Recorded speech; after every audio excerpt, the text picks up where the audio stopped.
everyone, welcome back to my channel. It's Mizuki Arts. Today we are doing a little unboxing and of course a regular paint with me episode courtesy of MEEDEN because they sent me their beautiful 48 color watercolor paint set. It looks like it comes with a couple of things and 36 regular colors, 6 metallic colors, 3 macaron colors. That'll be interesting.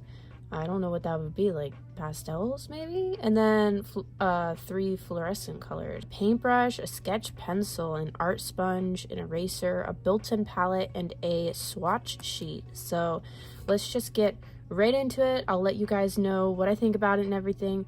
But of course I want to thank MEEDEN for sending me this. Yeah, let's just get right to it.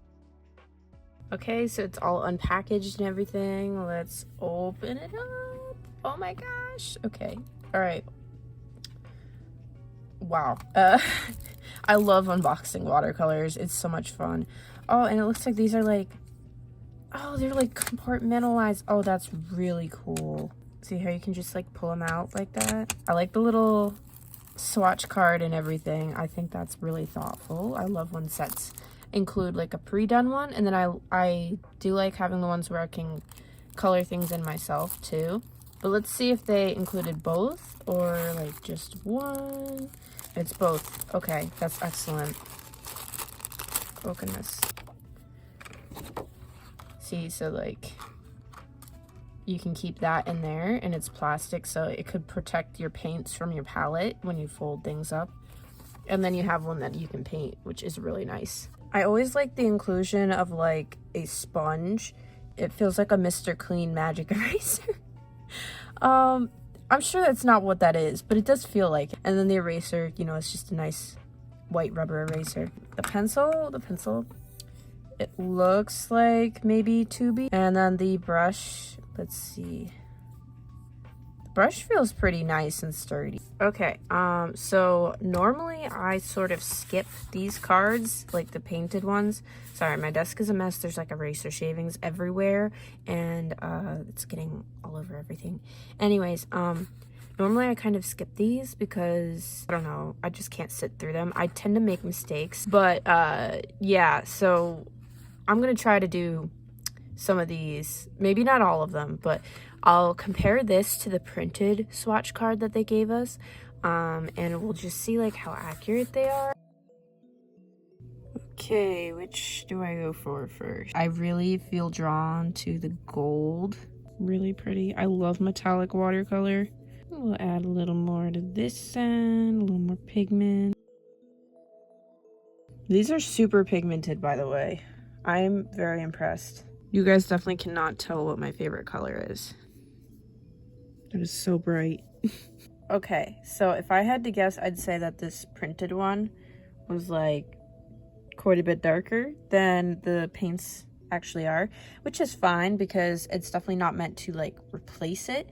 It's just meant to like go over top, and you can kind of see what to expect with your colors. I will probably finish the swatch card later, but for now I'd really like to start painting. I got myself all set up to paint. I propped my little liner up on a piece of cardboard on my easel, and I got straight to work. I absolutely loved all the colors that were like laid out in front of me on this palette, and I had space to mix still, which was amazing. I do love that about these types of palettes where they're like they have some pre-made colors for you just to save time, but then also like there's the flexibility of being able to create your own if you want. And you know, we never did find out what those macaron colors were. I'm not really sure. Maybe some of, like I mentioned, the more pastel colors were the macaron colors. I'm not really sure. But regardless, I did find the colors in this palette to be really pretty. All of them were really vibrant, at least all the ones that I used in this painting today, as well as the ones that I swatched. It was a very pleasant painting experience overall, and I can't stress enough how much I like the build of this palette too, just because it's very compact but still like flexible. I like that there's space for a brush and a pencil too. I think the only thing about the design of it that I wish could be improved would probably be that there's no space for any kind of water container. Like there's no spot to put like anything other than like a water aqua brush, and even that, like the little space that's in the palette, it's like pretty thin. So I don't know. I guess it depends on the shape of your aqua brush, you know, if you can fit it in. And I think maybe I could fit a pipette in. I'm not entirely sure. I like using little pipettes full of water for my own painting, you know. I also am fond of spray bottles, and I'm definitely not going to fit a spray bottle in there. But, you know, it'd be nice to fit something in there. Maybe if it was just a little bit deeper, I could fit an aqua brush in a little more easily. But that's just kind of a nitpick. Really, it depends on what you plan on doing with this watercolor kit. Like if you're someone that paints on the go a lot, or if you're just looking for like a compact, neat little painting set that you can just fold up and put away easily, and not have it like be a whole bunch of tubes of paint and like, you know, like this huge ceramic palette and everything like that. Because there's definitely some times when I'm looking at all of my paints and my huge setup where it's like, okay, I've got all this stuff around and I have to move everything just to get things like an inch extra space for my painting, you know. So it's kind of nice that everything can fit very compactly when it comes to these little sets like this. And I really must compliment the quality of the brush in this set too. I am someone who's pretty particular about my brushes for like painting with watercolor and gouache.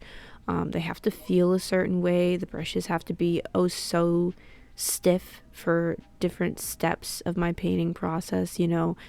Sometimes I want like a really rough bristle to get like kind of a scratchy look, and sometimes I need a really soft brush for painting backgrounds. I'm very particular about which brushes I use. I didn't used to be that way, but it's like kind of a recent thing since I started doing more collage in my paintings. I've become a little more particular about which brushes I use. It's almost like a weird like sensory thing. Like I don't want to feel like my brush is too splayed, so to speak. Like the bristles are too stiff and all over the place for my paper, because that does like eat through paper. But this brush is like just right. It's like stiff enough that you feel like you can control it, but it's soft enough that it's not going to like overwork your painting super fast. And the paper I'm using right now, I used to like this paper. This is the Grumbacher sketchbook that I started like a week or two ago. I used to like this paper, but I usually find that it overworks really quickly for some reason. But with this brush, it was like just the right texture. So I'm thinking like maybe I was using the wrong type of brush before, or like too stiff of a brush. I don't know. Like I said, I'm usually pretty particular about which brushes I use, or even feel like using during different steps or different days even. So maybe maybe this was just a good painting day, or maybe this is just the right brush for this paper. But anyways, it's a nice brush, and I couldn't not compliment it. But anyways, this fairy that we're painting, I was thinking would be like a stocking stuffer fairy. Like she goes and she she stuffs stockings for Santa, of course. So she brings like candy canes and fruit and like little candies, you know, and little presents and things like that. I don't think I got a lot of fruit in my stocking. It's kind of an old tradition, but I think my parents did once put a pomegranate in there for me. And I think I got maybe a pear in my Easter basket one year, which is funny. I do remember enjoying those. But pomegranates are kind of a pain to eat. There, I said it. Anyways, here I am adding the little gel pen details. It's amazing what a difference those little highlights and sparkles make. Although I was already enjoying how this painting was going, this is just, you know, by far my favorite part, like in general. I just love adding those little details and really bringing out the highlights and all that. I wanted this fairy to just look sort of generally Christmassy, kind of like very classically Christmas, if that makes sense. Like I wanted her to be super vibrant, but I didn't want her to just be like red and green, which is why I added in like this soft kind of creamy color, some gold, lots of patterning, and some bright blue for some of the little details and things like that.